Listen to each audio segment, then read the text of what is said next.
सर्गाणामादिरं तश्च मध्यं चैवाहमर्जुना सर्गाणामादिरं तश्च मध्यं चैवाहमर्जुना अध्यात्मविद्या विद्यानां वादः प्रवदतामहम् अध्यात्मविद्या विद्यानां वादः प्रवदतामहम्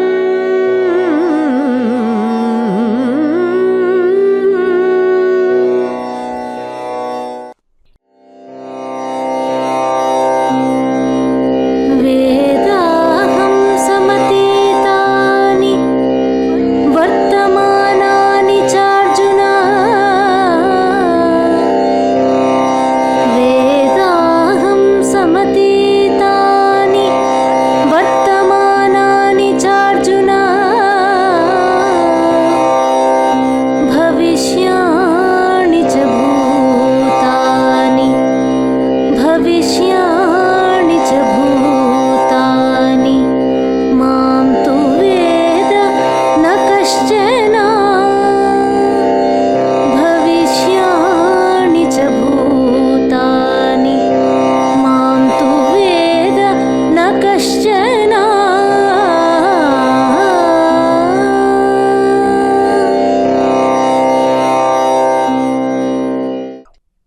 ఓం శాంతి. శ్రీమద్ భగవద్గీత తత్వాభిలాషులందరికీ నమస్సుమాంజలి. భగవానువాచ తమసోమా జ్యోతిర్గమయ కార్యక్రమానికి పునః స్వాగతం, సుస్వాగతం.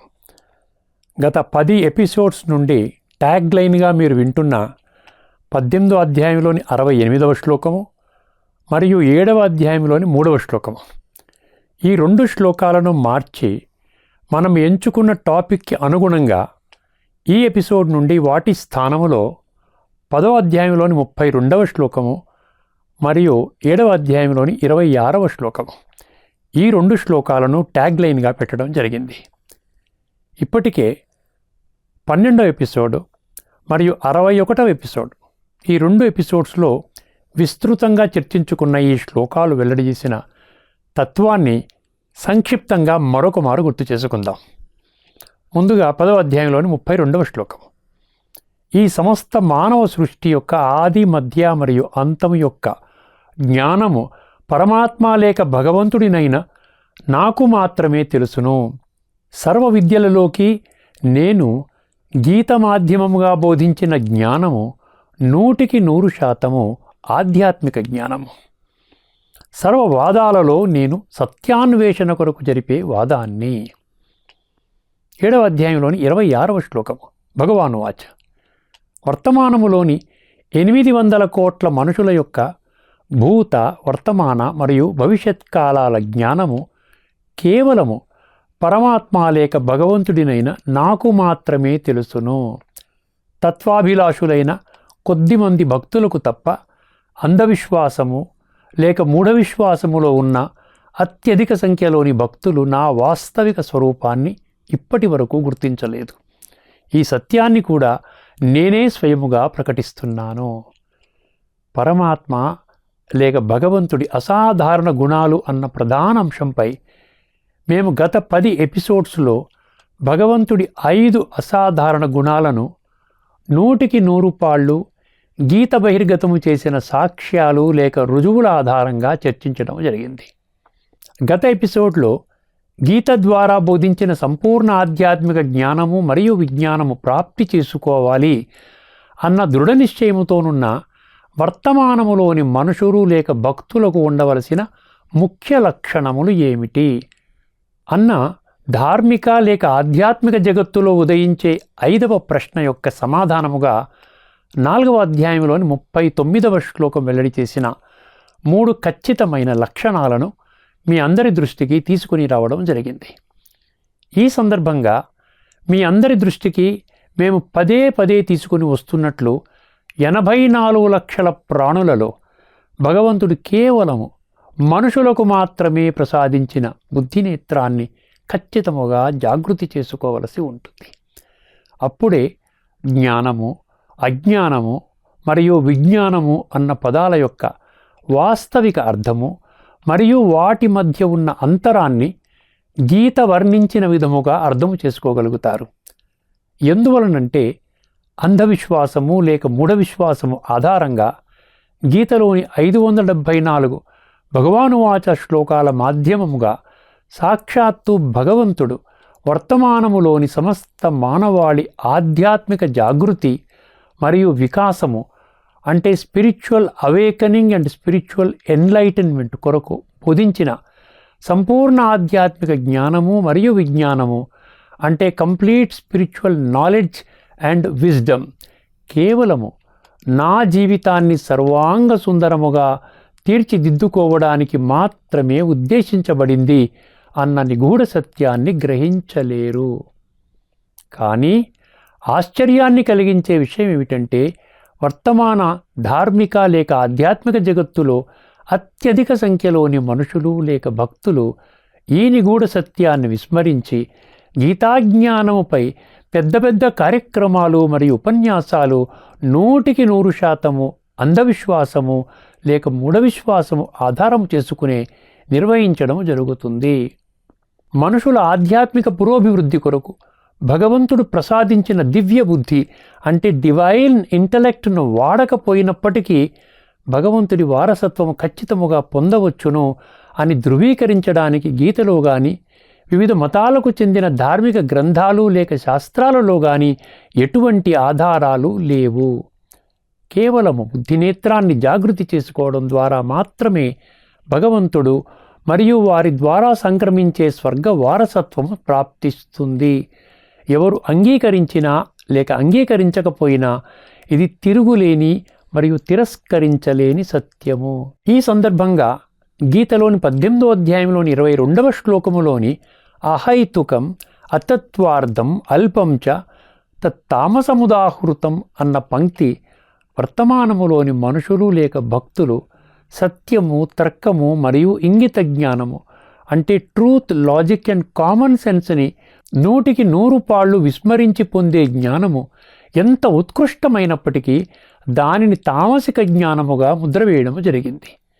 ఈ నిగూఢ సత్యాన్ని వర్తమానములోని గీతా ప్రేమికులు మరియు గీతా ప్రచారకులు సైతము విస్మరించడం జరిగింది. వర్తమానములో ఈ పుడమి మీద ఉన్న 800 కోట్ల మనుషులలో ఈ జ్ఞానము మరియు విజ్ఞానాన్ని అతి కొద్ది సంఖ్యలోని మనుషులు లేక భక్తులు మాత్రమే 100% తత్వము ఆధారముగా గ్రహిస్తారని సాక్షాత్తు భగవంతుడే 7వ అధ్యాయంలోని 3 మరియు 19వ శ్లోకాలలో ధృవీకరించడం జరిగింది.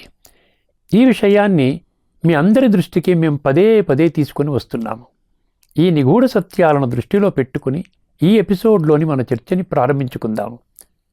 ఈ ఎపిసోడ్లో భగవంతుడు ఒక్కరే జ్ఞానసాగరుడు అన్న అదే ప్రధాన అంశము 6వ భాగంగా వర్తమాన సమాజములోని సగటు మనిషి తన దైనందిన జీవితంలో ఎదుర్కొంటున్న అనేక సమస్యల నుండి శాశ్వతముగా దూరము కావడానికి జ్ఞానసాగరుడైన భగవంతుడు విధించిన నియమ నిబంధనలు ఏమిటి? ఈ అత్యంత గుహ్య మరియు గంభీరమైన ప్రశ్నకు సమాధానాన్ని మరొక అద్భుతము మరియు అద్వితీయమైన శ్లోకము బహిర్గతము చేసిన లోతైన తత్వము ఆధారముగా విపులంగా చర్చించుకోబోతున్నాము. గీతా ప్రేమికులు దీనిపై ప్రత్యేక శ్రద్ధ వహిస్తారని మేము ఆశిస్తున్నాము. ఇది 9వ అధ్యాయంలోని మొదటి శ్లోకము.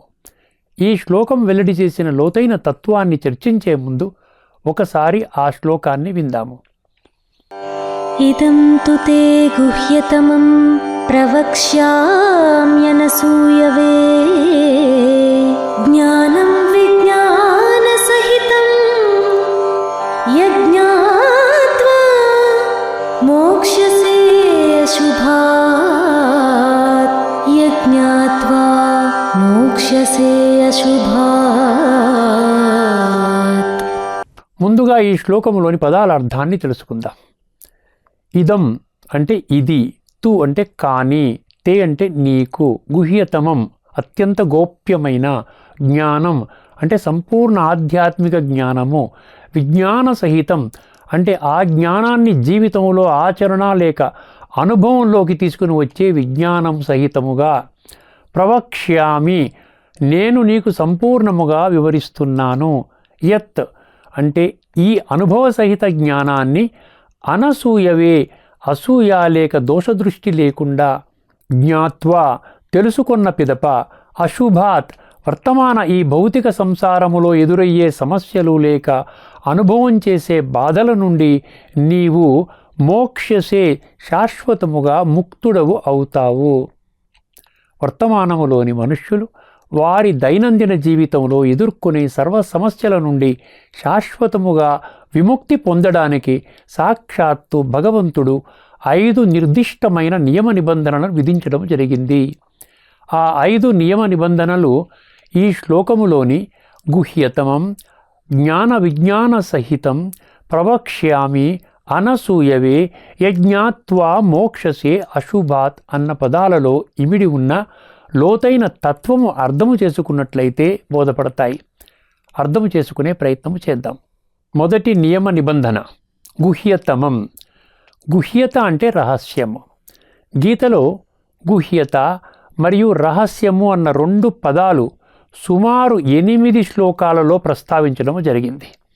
ఈ విషయానికి ఉన్న అత్యంత ప్రాధాన్యత దృష్ట్యా మేము ఆ 8 శ్లోకాలలోని సంబంధిత పంక్తులు మరియు వాటి అర్థాన్ని సంక్షిప్తంగా మీ దృష్టికి తీసుకొని వస్తున్నాము. బుద్ధినేత్రాన్ని జాగృతి చేసుకుని అర్థము చేసుకునే ప్రయత్నము చేయగలరు. 15వ అధ్యాయంలోని 20వ శ్లోకము, ఇతి గుహ్యతమం శాస్త్రం అంటే గీతాశాస్త్రం ఎన్నో అద్భుతమైన మరియు అద్వితీయమైన రహస్యాలతో కూడినది.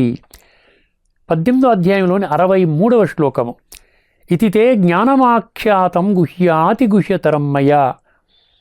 గీత మాధ్యమముగా సాక్షాత్తు భగవంతుడు వెల్లడి చేసిన జ్ఞానము మరియు విజ్ఞానము రహస్యాలలోకి రహస్యమైనది.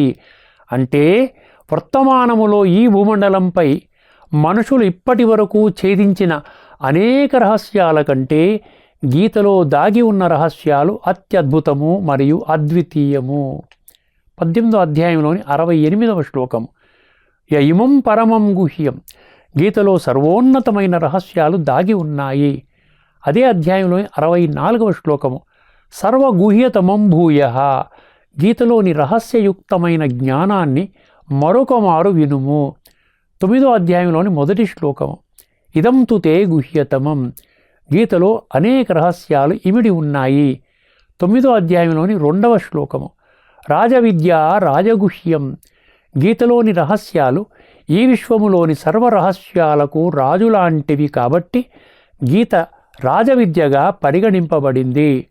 4వ అధ్యాయంలోని 3వ శ్లోకం, స ఏవాయం మయాతి అద్య యోగ ప్రోక్త పురాతన భక్తోసి మే సఖా చేతి రహస్యం ఏతదుత్తమం.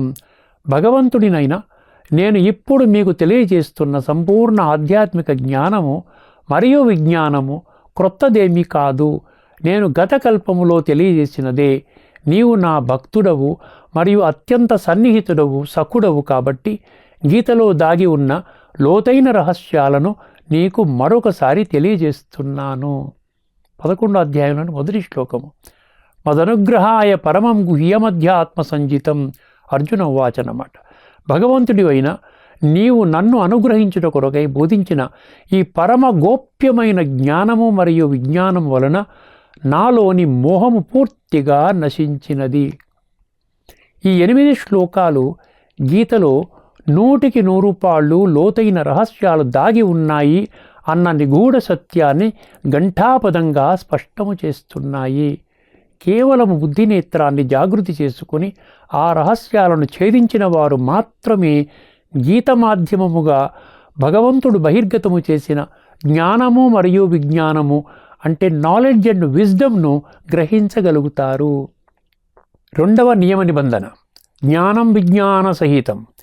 వర్తమానములోని మనుషులు లేక భక్తులు జ్ఞానము, అజ్ఞానము మరియు విజ్ఞానము అన్న పదాల యొక్క వాస్తవిక భావాన్ని ఈ రోజు వరకు గ్రహించలేదని చెప్పక తప్పదు. వారి దృష్టిలో జ్ఞానము అంటే వర్తమాన ధార్మిక జగత్తులో అందుబాటులోనున్న వివిధ ధర్మాలకు చెందిన గ్రంథాలు లేక శాస్త్రాలు వెల్లడి చేసిన విషయాలు, మరియు ఆ జ్ఞానాన్ని ప్రవచనాల రూపములో ఇతరులకు తెలియజేసే వారిని జ్ఞానులుగా పరిగణిస్తారు. అకాడమిక్ ఫీల్డ్లో పెద్ద పెద్ద డిగ్రీలు పొందిన వారిని కూడా జ్ఞానులుగా పరిగణించడం జరుగుతుంది. అదే విధముగా శాస్త్ర పరిజ్ఞానము లేని వారిని మరియు విద్యారంగములో పెద్దగా చదువుకోని వారిని అజ్ఞానులుగా పరిగణిస్తారు.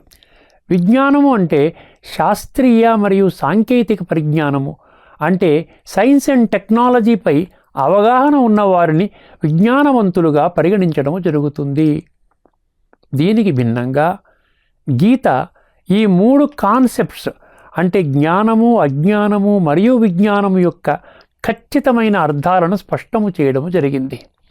వీటిని ఇప్పటికే మేము అనేక మార్లు సుదీర్ఘంగా చర్చించినప్పటికీ ఈ పదాలకు ఉన్న అత్యంత ప్రాధాన్యతను దృష్టిలో పెట్టుకుని వాటి వాస్తవిక అర్థాన్ని మరొక మారు చర్చిస్తున్నాము. జ్ఞానము అంటే స్వయము యొక్క సత్య పరిచయము, అంటే ఆత్మతత్వాన్ని క్షుణ్ణంగా అర్థము చేసుకోవడము. ఆత్మ యొక్క ఉనికిని కేవలము జ్ఞానము మాత్రమే తెలియచేస్తుంది. అంటే నేను ఆత్మను, ఇది నా శరీరము అన్న నిగూఢ సత్యాన్ని క్షుణ్ణంగా అర్థం చేసుకున్న వారిని మాత్రమే సత్యమైన జ్ఞానులుగా పరిగణించవలసి ఉంటుంది. దీనికి విరుద్ధంగా ఆత్మ యొక్క అస్తిత్వాన్ని 100కి 100 పాళ్ళు విస్మరించి నేను శరీరము అన్న భ్రమ లేక భ్రాంతిలో 24 గంటలు 365 రోజులు జీవనము సాగించే వారిని అజ్ఞానులుగా గీత ముద్ర వేయడం జరిగింది. ఇప్పుడు విజ్ఞానము అన్న పదం యొక్క వాస్తవిక అర్థము తెలుసుకుందాం. జ్ఞానము అంటే 100కి 100 పాళ్ళు ఆధ్యాత్మిక జ్ఞానము, అంటే స్పిరిచువల్ నాలెడ్జ్ అని గీత ధృవీకరించిన విధముగా అర్థము చేసుకున్నాము. అదే విధముగా ఆ జ్ఞానాన్ని జీవితములో ఆచరణ లేక అనుభవంలోకి తీసుకుని వచ్చే ప్రక్రియను విజ్ఞానము అంటే విజ్డముగా గీత స్పష్టము చేస్తుంది. అంటే గీత కేవలము జ్ఞానము అంటే నాలెడ్జ్ మాత్రమే కాకుండా ఆ నాలెడ్జ్ని విజ్ఞానము అంటే విజ్డముగా పరివర్తన చేసే సిద్ధాంతాన్ని కూడా తెలియచేస్తుంది. ఈ నిగూఢ సత్యాన్ని గీతా ప్రేమికులు ఇప్పటికైనా గుర్తించాలి.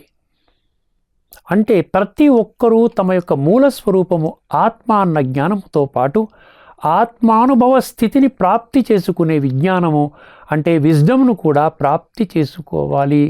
ఆ విధముగా అనుభవం చేసుకున్న వారు మాత్రమే విజ్ఞానవంతులు అని గీత ధృవీకరించింది. దీనికి భిన్నంగా వర్తమాన భౌతిక ధార్మిక జగత్తులో జ్ఞానము అంటే శాస్త్ర పరిజ్ఞానము అని మాత్రమే అర్థము చేయించటము జరిగింది. కానీ ఆ జ్ఞానాన్ని జీవితములో ధారణ లేక ఆచరణలోకి తీసుకుని వచ్చే విధానాన్ని తెలియచేయలేదు. ఈ కారణముగా వివిధ ధర్మాలకు చెందిన ధార్మిక గ్రంథాలు లేక శాస్త్రాలను కేవలము పఠన, పారాయణ, శ్రవణ మరియు ప్రచారానికి మాత్రమే పరిమితము చేయడము జరిగింది. ఈ పుడమి మీద ఉన్న 800 కోట్ల మనుషులు వారి మూలస్వరూపములో అవినాశి ఆత్మలు. వారు ఈ సృష్టి నాటక రంగముపై వినాశీ దేహమనే వస్త్రాలను ధరించి వారి విద్యుక్త పాత్రలను అభినయిస్తారు. ఇది గీత బహిర్గతము చేసిన ప్రాథమిక ఆధ్యాత్మిక మూల సిద్ధాంతము, అంటే ఫండమెంటల్ స్పిరిచువల్ ఫిలాసఫీ. అంటే ప్రతి వ్యక్తి ఆత్మ మరియు శరీరము అనే 2 వేరువేరు మరియు స్వతంత్ర వ్యవస్థలతో కూడి ఉంటారని సాక్షాత్తు భగవంతుడే గీతలోని 2వ అధ్యాయమైన సాంఖ్యయోగము మరియు 13వ అధ్యాయమైన క్షేత్రజ్ఞ విభాగ యోగములో అనేక శ్లోకాల ద్వారా ఘంటాపదంగా స్పష్టము చేయడం జరిగింది. రాబోయే ఎపిసోడ్స్లో మనము ఈ 2 అధ్యాయాలలోని ముఖ్యమైన శ్లోకాలు వెల్లడించిన తత్వాన్ని చర్చించుకోబోతున్నాము. గీతా ప్రేమికులు శ్రద్ధ వహించాలి. ఈ విస్తృత చర్చని దృష్టిలో పెట్టుకున్నట్లయితే ఈ శ్లోకములోని జ్ఞానం విజ్ఞాన సహితం అన్న పదాల అర్థము ఖరాఖండిగా స్పష్టమవుతుంది. గీత కేవలము జ్ఞానమే కాకుండా ఆ జ్ఞానాన్ని జీవితములో ఆచరణ లేక అనుభవంలోకి తీసుకొని వచ్చే విజ్ఞానాన్ని కూడా బహిర్గతము చేస్తుంది. 3వ నియమ నిబంధన ప్రవక్ష్యామి. ఈ పదము గీతలోని 574 భగవాను వాచా శ్లోకాల మాధ్యమముగా సంపూర్ణ ఆధ్యాత్మిక జ్ఞానము మరియు విజ్ఞానము భగవంతుడినైన నేను తెలియచేస్తున్నాను అని స్పష్టము చేస్తుంది. కానీ దురదృష్టవశాత్తు భగవంతుడి సత్యమైన, ఖచ్చితమైన మరియు సంపూర్ణ పరిచయము అంటే true, accurate and complete introduction లేని కారణముగా వర్తమానములోని మనుషులు లేక భక్తులు ఈ నేను అన్న పదము స్పష్టము చేసే పరమాత్మ లేక భగవంతుడిని ఈ రోజు వరకు గుర్తించలేకపోయారు. ఈ కార్యక్రమములోని అనేక ఎపిసోడ్స్లోని చర్చల ద్వారా ఈ నేను అంటే ఎవరో స్పష్టంగా అర్థం చేసుకున్నాము. నేను అన్న ఏకవచనముతో కూడిన పదము ఈ చరాచర జగత్తుకి పరమాత్మ లేక భగవంతుడు ఒక్కరే అని ఖరాఖండిగా స్పష్టము చేస్తుంది. వారే పరమ సత్యము, వారే నిరాకారుడు, వారే విశ్వాత్మలందరికీ తండ్రి, వారే జ్ఞానసాగరుడు. ఈ విధముగా ధృవీకరించడానికి మనం ఇప్పటికే చర్చించిన 100కి 100 పాళ్ళు గీత బహిర్గతము చేసిన ప్రమాణాలు లేక రుజువులే ఆధారము. 4వ నియమ నిబంధన అనసూయవే. ఈ పదము యొక్క అర్థము అసూయ లేక దోష దృష్టి లేకపోవడము. సాక్షాత్తు భగవంతుడే ఈ విధముగా ఎందువలన అనడము జరిగిందో వర్తమానములోని మనుషులు లేక భక్తులు ఇప్పటికైనా గుర్తించాలి.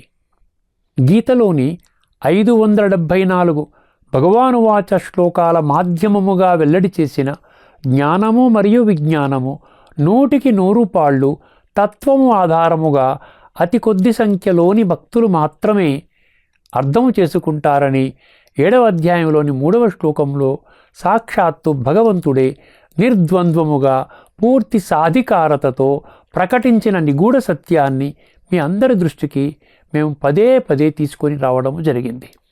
ఈ విధముగా అర్థము చేసుకున్న వారిలో గీత పట్ల అత్యంత భక్తి మరియు గౌరవభావమే కానీ అసూయ లేక దోషదృష్టి ఏమాత్రము ఉండదు. దీనికి విరుద్ధంగా గీతాజ్ఞానాన్ని తత్వజ్ఞాన కోణములో అర్థము చేసుకోలేని అత్యధిక సంఖ్యలోని మనుషులు లేక భక్తులు గీత పట్ల అసూయ లేక దోషదృష్టి ప్రదర్శిస్తారు. ఆ కోవకు చెందిన వారు గీతాజ్ఞానము కేవలము నా జీవితాన్ని ఉద్ధరించడానికి మాత్రమే ఉద్దేశించబడింది అన్న సత్యాన్ని ఎట్టి పరిస్థితిలోనూ అంగీకరించలేరు. ఈ కారణముగానే సర్వశాస్త్రమయి శిరోమణిగా ప్రసిద్ధి చెందిన గీతను సైతము కేవలము పఠన, పారాయణ, శ్రవణ మరియు ప్రచారానికి మాత్రమే పరిమితము చేయడము జరిగింది. అందువలన అనసూయవే అన్న పదము ద్వారా సాక్షాత్తు భగవంతుడే ఈ ఘోరమైన తప్పిదాన్ని వర్తమానములోని అజ్ఞానములోనున్న మనుషులు లేక భక్తుల దృష్టికి తీసుకొని వస్తున్నారు. ఇప్పటికైనా గీతా ప్రేమికులు ఈ నిగూఢ సత్యాన్ని గుర్తించి గీతాజ్ఞానాన్ని జీవితములో ఆచరణ లేక అనుభవం చేసే ప్రక్రియ మొదలుపెట్టాలి. 5వ నియమ నిబంధన యజ్ఞాత్వా మోక్షసి అశుభాత్. ఈ పంక్తిలో అశుభాత్ అన్న పదము అత్యంత కీలకము. అశుభాత్ అంటే అశుభము అంటే విషయ వికారాలతో కూడిన నీచ, నికృష్ట, భ్రష్ట కర్మలు అని అర్థము. వర్తమాన సమాజములో విస్తృత ధోరణిలో జరుగుతున్న అరాచకాలు, మోసాలు, దగాలు, హత్యలు, మారణకాండలు, యుద్ధాలు, లంచగొండితనము, కల్తీ ఆహారము, కల్తీ మందులు, వాతావరణ కాలుష్యము, ఆర్థిక మరియు సామాజిక అసమానతలు మొదలగు తీవ్రమైన సమస్యల ప్రభావంతో మనుషులు ఎదుర్కొంటున్న అశాంతి, అలజడి, దుఃఖము, బాధలు, సంబంధాలలో వైషమ్యాలు, కోర్టు తగాదాలు, తీవ్రమైన శారీరక మరియు మానసిక రోగాలు మొదలగు సమస్యలు అశుభాత్ అన్న ఒక్క పదము ప్రతిబింబిస్తుంది. యజ్ఞాత్వ అంటే ఎవరైతే అని అర్థం. గీతలోని 7వ అధ్యాయంలోని 3వ శ్లోకము మరియు 19వ శ్లోకము ఈ 2 శ్లోకాలలో బహిర్గతము చేసినట్లు గీత మాధ్యమముగా సాక్షాత్తు భగవంతుడు వెల్లడించిన సంపూర్ణ ఆధ్యాత్మిక జ్ఞానము మరియు విజ్ఞానము అంటే complete spiritual knowledge and wisdom కేవలము నా జీవితాన్ని ఉద్ధరించడానికి మాత్రమే ఉద్దేశించబడింది అన్న సత్యాన్ని అత్యంత తీవ్రమైన విషయముగా వర్తమానములోని 800 కోట్ల మనుషులలో అతి కొద్ది సంఖ్యలోని మనుషులు లేక భక్తులు మాత్రమే పరిగణిస్తారు. ఆ కొద్ది సంఖ్యలోని మనుషులు లేక భక్తులు మాత్రమే వర్తమానములో సమాజములో చూస్తున్న ఈ నీచ నికృష్ట భ్రష్టకర్మల దుష్ప్రభావము నుండి శాశ్వతముగా ముక్తులు కాబడతారు అని మోక్షసే అశుభాత్ అన్న పదాలు ఖరాఖండిగా స్పష్టము చేస్తున్నాయి.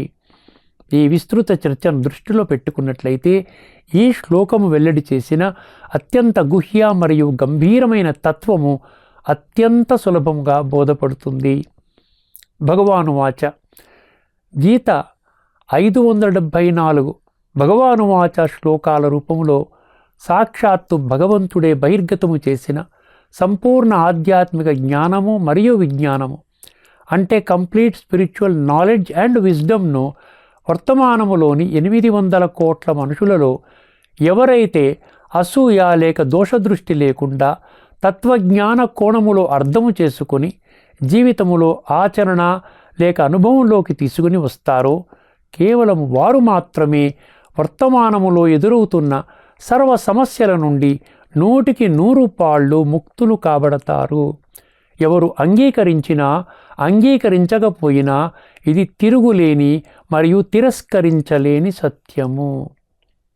ఈ విధముగా వర్తమాన సమాజములోని సగటు మనిషి తన దైనందిన జీవితంలో ఎదుర్కొంటున్న అనేక సమస్యల నుండి శాశ్వతముగా మరియు సహజముగా దూరము కావడానికి జ్ఞానసాగరుడైన పరమాత్మ లేక భగవంతుడు విధించిన నియమ నిబంధనలు ఏమిటి అన్న ప్రశ్నకు సమాధానము 9వ అధ్యాయంలోని మొదటి శ్లోకము వెల్లడి చేసిన లోతైన తత్వము ద్వారా స్పష్టముగా అర్థము చేసుకున్నాము.